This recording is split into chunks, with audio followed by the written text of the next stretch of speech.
Hey guys, Buck Risby here. I'm recording a video in my backyard at the day after a pretty big snowstorm. Obviously, it's a beautiful, bright, sunny day now, and it's just actually a winter wonderland here, and just enjoying some time. About to take the kids out for a little sledding.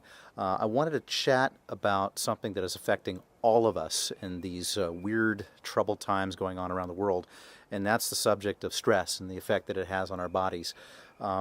One of the things that stress does to us is that it causes us to produce a hormone called cortisol.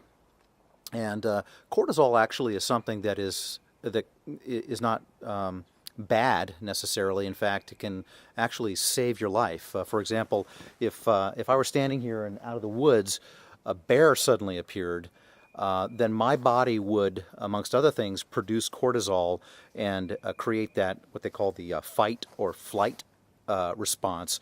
And in my case, if I saw a big old bear, I would want to fly. I would want to get out of there. So it helps prepare your body both mentally and physically to respond to that stressful situation.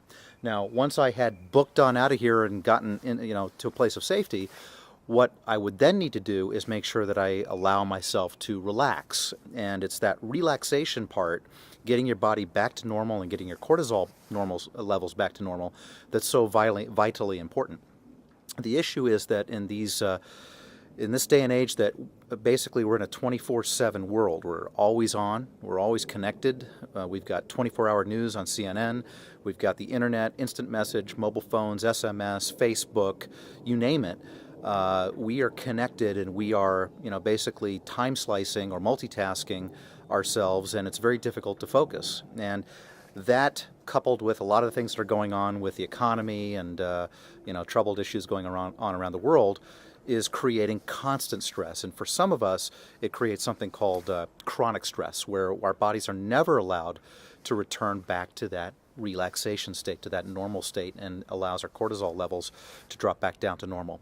And what that does is several things, has several negative effects on our body, that prolonged exposure to cortisol and not being able to relax. Some big things that it does is that it can increase our blood pressure, give us high blood pressure. It can cause us to increase the amount of abdominal fat that we have around our waistline, which can lead to a higher incidence of stroke or heart attack, and a number of other things that can have some very serious impact on our health. So what I thought I would do is put together a few videos or a couple posts to the Ultimate Lifespan blog and talk about simple things that we can do at home that would help us alleviate stress, help us to get back to that relaxation state and allow our bodies to relax and the cortisol levels to drop back down to normal. So vitally important. So the first thing I want to talk about is a simple trick, something that I like to use, and I use it with my family pretty often, and that is laughter.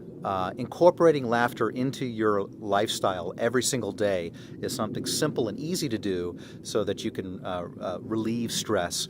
And I want to give you a couple things that I like to do that I think you might find useful. Number one is, instead of opening up the front page of the newspaper, or turning on CNN.com on the web or what have you, or turning on the news, I like to go check out a comic strip.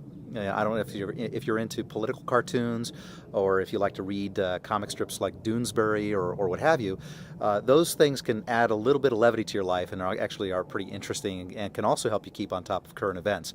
One place that I like to go to here in the U.S. is WashingtonPost.com. If you do a search on Washington Post and comics, they'll actually take you to the arts and leisure section, where they have all of the popular comics available, so you can take a look at that online. The next thing that I like to do is TiVo or video record all my favorite sitcoms. And if I'll find some time to go sit down and watch them with my wife and family, and we have a great laugh. It's an easy way to incorporate those things into your life, is watch sitcoms. Certainly there are a lot of dramas out there. There's the news that you can watch and stuff like that. But I like to have a good laugh, a good belly laugh, and there's a lot of good sitcoms you can take advantage of. I like to watch The Office.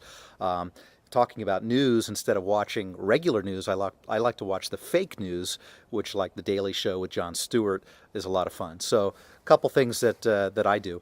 And the last thing is a little bit silly, and that is I like to turn on the music in the house and go dancing around with my kids and my wife and just be silly. Just have a little fun, do a little dance around the house, turn our favorite track, and it's something I like to do in the evening time. Maybe have a little disco going on. I don't know if you can imagine that, but we do it once in a while, and it's hilarious, especially to see Dad bust a move. So those are three things that I incorporate into my life to reduce stress. I'd like to hear from you what you like to do. I've already gotten some great feedback on the blog about people doing things with their pets, but I want to hear what you like to do to reduce stress and incorporate laughter specifically into your life as a stress reducer. This is Buck Risby for Ultimate Lifespan. I'll talk to you soon, and I hope you add a little levity and laughter to your life. Talk to you later. Bye now.